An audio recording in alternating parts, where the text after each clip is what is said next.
Welcome to the Difference Makers. Hello, everyone. I am so glad you're here. I'm Lynn Sanders, your host of the Difference Makers, sponsored by Difference Makers Media. And I'm hearing a little echo here. I don't know why. I'm going to ask Roland, our great expert here in technical services, to help me out. So, Roland? Hi. Charmaine, do you have speakers on or anything? No, and I'm not hearing an echo on my end. It's sounding super clear. Okay. Let me double check one thing here. I think well, go ahead and go and do your best you can. And I don't think there's anything on my side. So I'm going to try this again. I want to see if we can speak without hearing echoes. Okay, I'm going to try something. I'm going to try this again. All right. Oh, I know what the problem is. You have a browser open with the show playing live. Oh, okay. So everyone, if you'll just give me a little moment, I'm going to see what we can do to make a change. I know exactly what happened. Thank you for your patience. We're going to start the show momentarily, and I am going to just take off a browser that was on this show. Here we go. Roland, I am so grateful to you. Okay, we're going to start again. We love Roland. I don't know if you want to start the music again, Roland, with the opening, because we may end up editing out this. This shows you how you. Okay, hang on. We're going to keep progressing. So, Roland, if you wouldn't mind taking it away from our opening slideshow. I have to reset my 2 seconds and start our show opening over again. Thank you for your patience. Okay, 1 second. And here we go. Turning to Roland. No, I have the wrong. You can't do it yet. Okay. I had moved on to the other screen. Okay. Here we go. Roland, can you play our music? Yeah.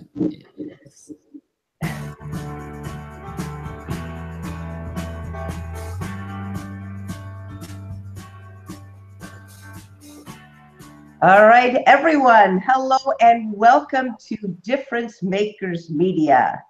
I am Lynn Sanders, your host, and I am so glad you're here. Thank you for taking the time from your busy schedule. It's our mission to empower all of you difference makers to tap into your highest potential by learning from business leaders who have a passion for making a positive impact in the world. And today we have a special guest who's going to give you some valuable expertise on the art of collaboration and attracting sponsors for your business. But before we go forward, I want to invite everyone who's listening live to please write your name and where you're hanging out from on the stream on this page. If you're listening to the replay, you're welcome to send me your comments and feedback at differencemakersmedia.com. And now I want to first acknowledge Roland Takaoka, my dear friend who has a fantastic company called Mid-Max Media and is a host of his own live streaming show. Roland, will you take a moment and say hello to everyone for us? Hi, everybody. Thank you for having me here, and it's a pleasure. I'll be communicating with the people in the YouTube live stream and be able to ricochet some of those comments back to you and let you know what the people are saying. And I'll keep track of the audience for you. Great being here. Thank you for having me, Charmaine. Thank you. And now, without further ado, I want to give a proper introduction to our guest. She is someone I have admired and respected for many years, and I'm just so honored that you are here, Charmaine.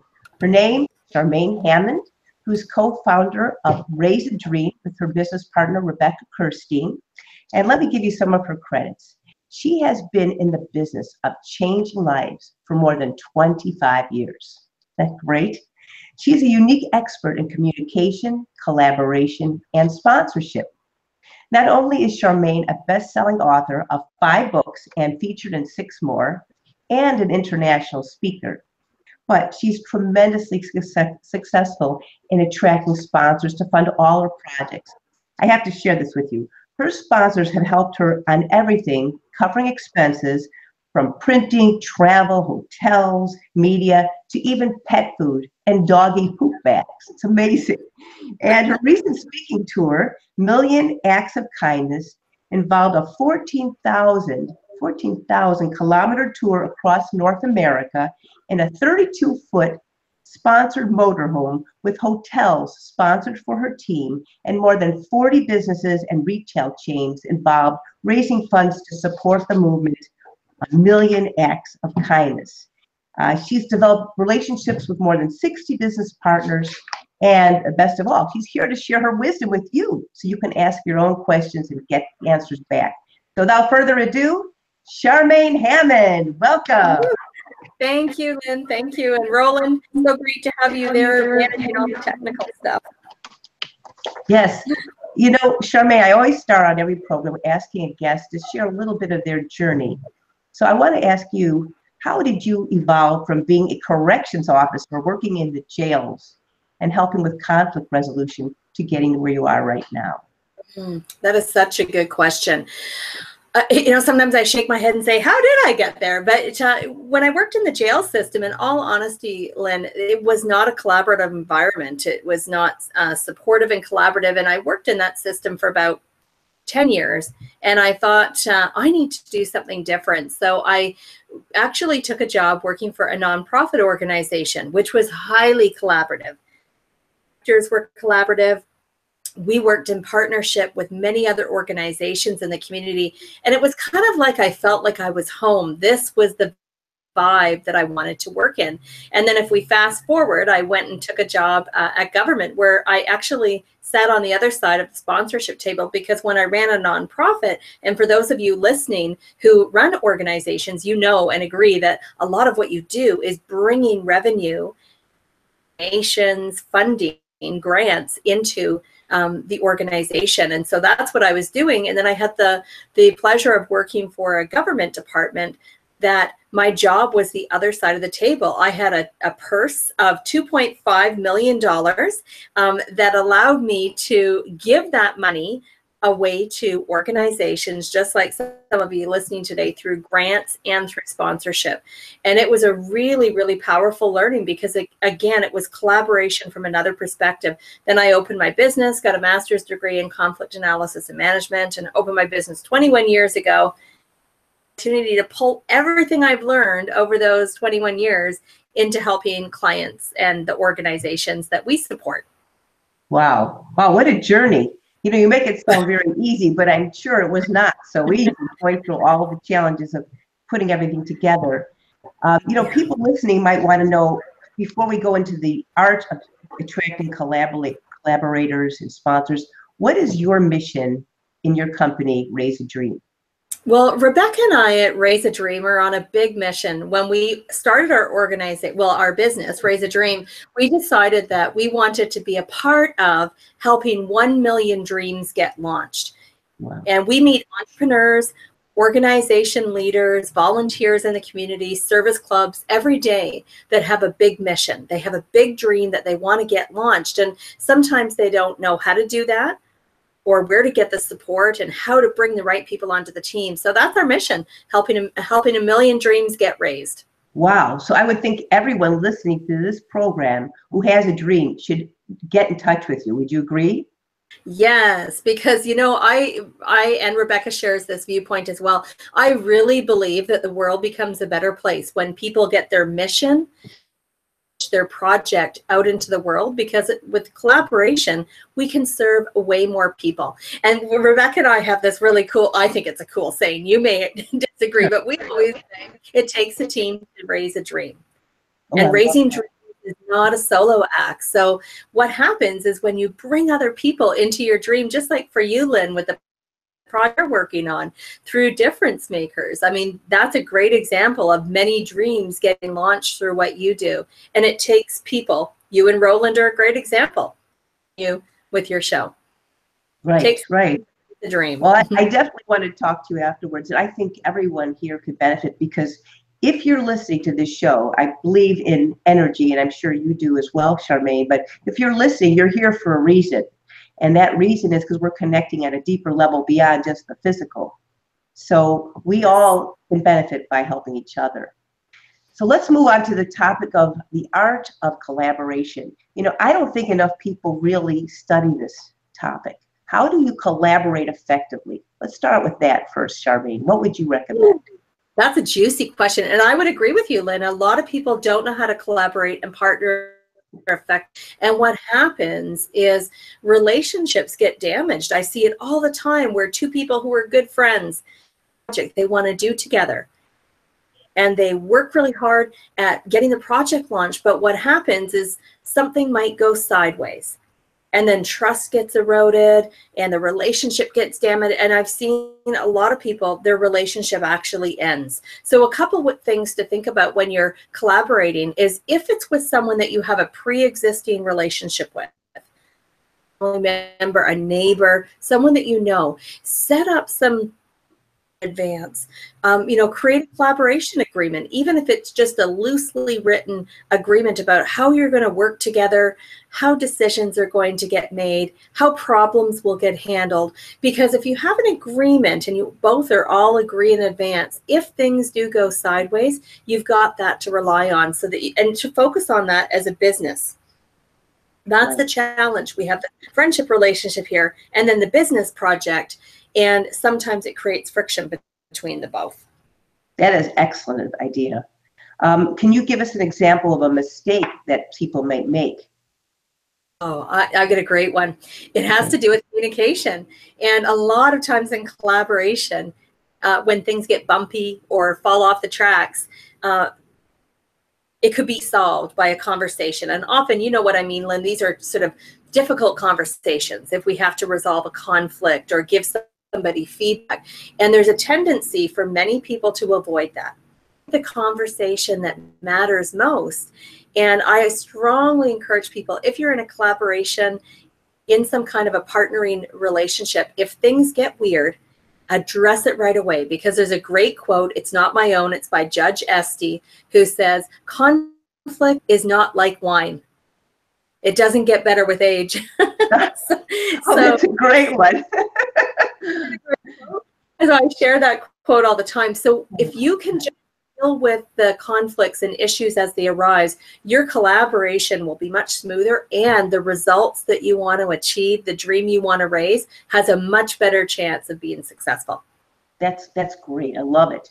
Now let's talk about the difference between getting sponsors and investors. You and I had this talk earlier, if you remember, because I was wondering, should I get investors or do I need sponsors? So before we talk about the art, let's tell us what is the difference and what does that mean to you? I'm really glad you asked that question, Lynn, because I think when people are starting to learn about collaboration and sponsorship, there's terms like sponsorship and investment that we might not fully understand. So when I think about investment, there's somebody being paid back so they're investing in your company and there's money coming back to them. And with sponsorship, what's really in is that sponsorship as a marketing relationship. So a business, and when I mean a business, it could be your local hairstylist, your dentist, the coffee shop down the street, or something like a Staples International or Lululemon, a big brand, and everything in between. And what they do is in their marketing budget, line items that are for different types of marketing. And they could choose to market their business through print media, through TV commercials, sponsorship. So sponsorship is not a handout. It's not a donation or philanthropy. It's a marketing relationship between you and that business. And while they're providing you some kind of support, which could be them giving you products or services at a deeply discounted price or at no cost, or it could be them writing a check to support your project.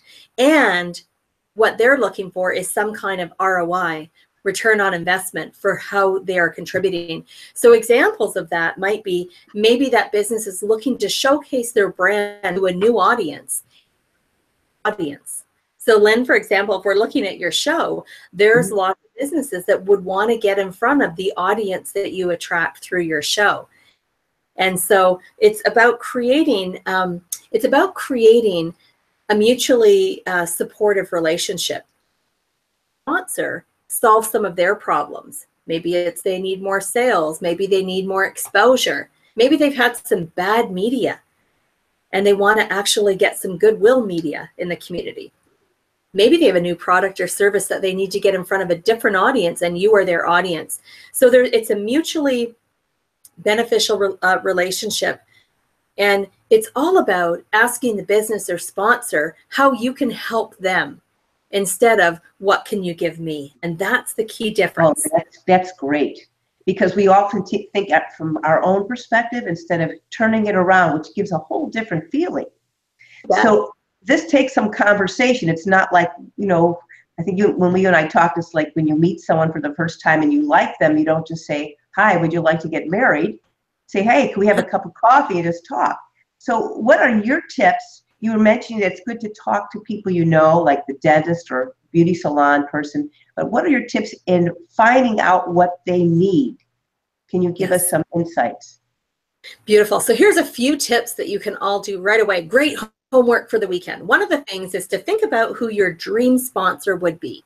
And it's easier to get sponsors at a local level. And I'll give you an example. Let's just say somebody wanted Lululemon or Starbucks, and I've chosen them because they're brands that most people have heard of or know their logos. If that was one of your dream sponsors, it's really hard at their corporate office.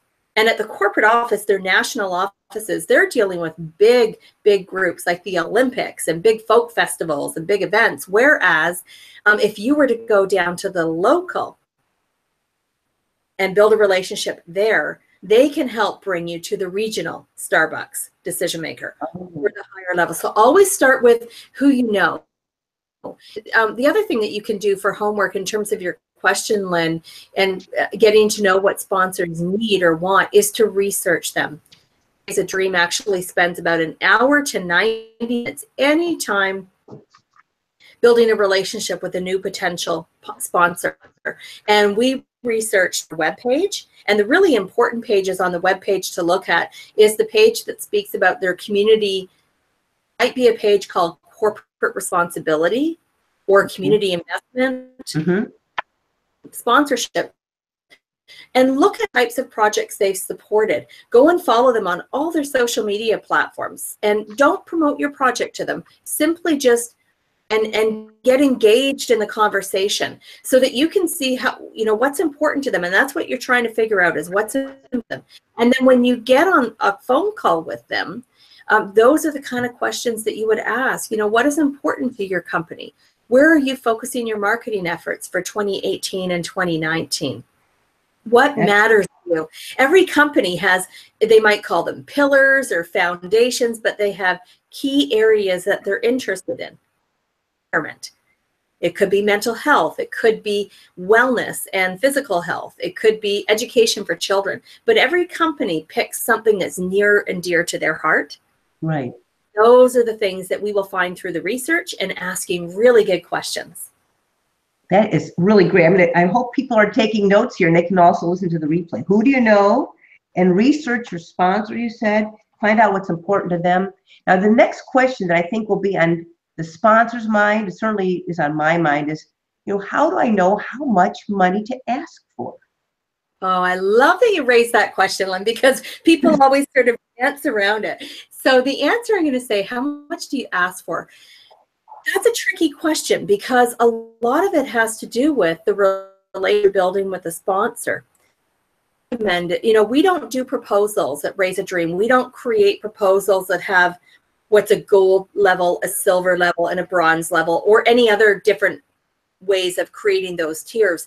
Because what happens is if a sponsor looks at a proposal that's generic, it's because it says basically for gold, for this much money, here's all the things you get. A logo here, recognition here, this many social media tweets. And a sponsor will look at that, and this is coming from them. This is coming from the many conversations that we've had with big businesses and small businesses. They say they don't like that approach because it's asking them to fit into something. It may not help them. So the question about money is to actually find out what the sponsor needs, how they can integrate into your project, and then work together with them to figure out what that might look like. One of the things that sponsors have told me is that there's a tendency for entrepreneurs to actually ask for title. avoid is what we call the premature ask, which is exactly what you said, Lynn, when you talked about meeting someone and then asking them to marry them before you've even dated. That's the same thing in sponsorship. Sponsor and then email them and send them a proposal and they don't even know who you are and there's no relationship. I've had huge international companies say, Charmaine, proposals like that or that have gold, silver, and bronze, we shred them. We don't even read them. Gosh. We see gold, silver, bronze, and we put it through the shredder because do that. And they said, because it shows it wasn't customized. You didn't get to know us. Because if you did, the proposal would speak to us and our needs. Wow. So that's the big takeaway. So we don't do proposals at Raise a Dream. We build relationships with sponsors, and then we use concept papers, summarize everything we talked about, what was important to the sponsor, and how my project or how our client's project can help them meet their needs by working together. And then we work with them on pricing. And at that point, sometimes they will, Lynn, sometimes they will say, can you send me what that looks like? And so we send what we call a concept paper. Say, here's all the things that we talked about. Here were you identified. And here's a couple of options of what this could look like. And then option A might be, this is how it's going to look. And here's the dollar value. And option B is a little bit different, a little bit less, and a different investment level. And then you can also customize everything in between. So that's my long answer to how much do you ask for, because there's no cut and dry answer for that. I think when we talked a while ago, you mentioned how you make sure that whatever you ask them for, you're giving them more value than you asked them for. Isn't that correct? Yes. And actually a lot of sponsors that we've talked to, Lynn, because we're interviewing many of them for our books and the programs we offer. So I've had a number of sponsors say when they provide, let's just pick $10,000 because it's an easy number for me to get in my head. So let's say a sponsor gave a company, a small charity, a nonprofit, $10,000.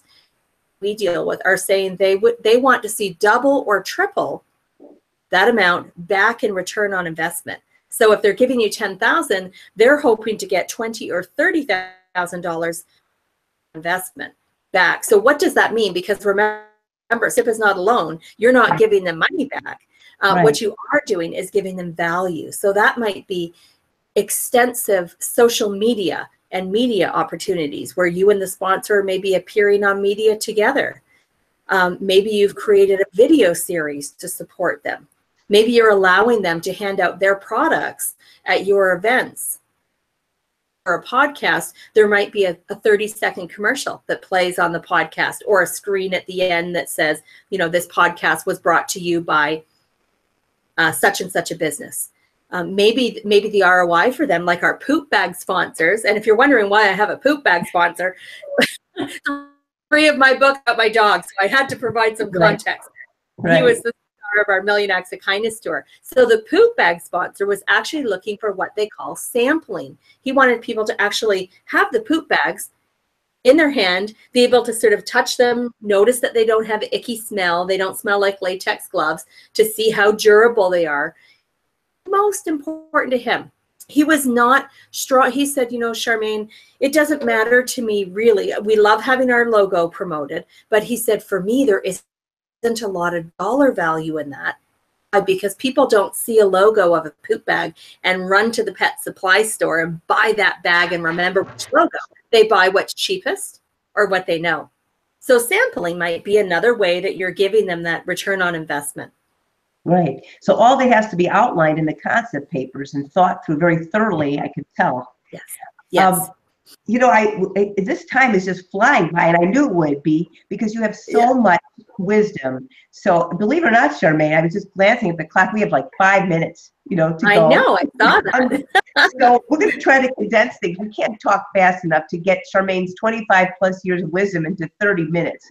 But I want you all to know that Charmaine has a gift for you, and I want you to explain what your gift is for everyone who's been listening through the broadcast. Go ahead, Charmaine. Oh, absolutely. So everyone should pop on over to the website raiseadream.com. And I see Lynn has got that in the chat box as well, raiseadream.com. And on there, right at the top of the page, there is a box for you to click on to access a free ebook. And the ebook actually goes through the 7 steps of how to basically and build them. You got cut out. Could you say that sorry, again?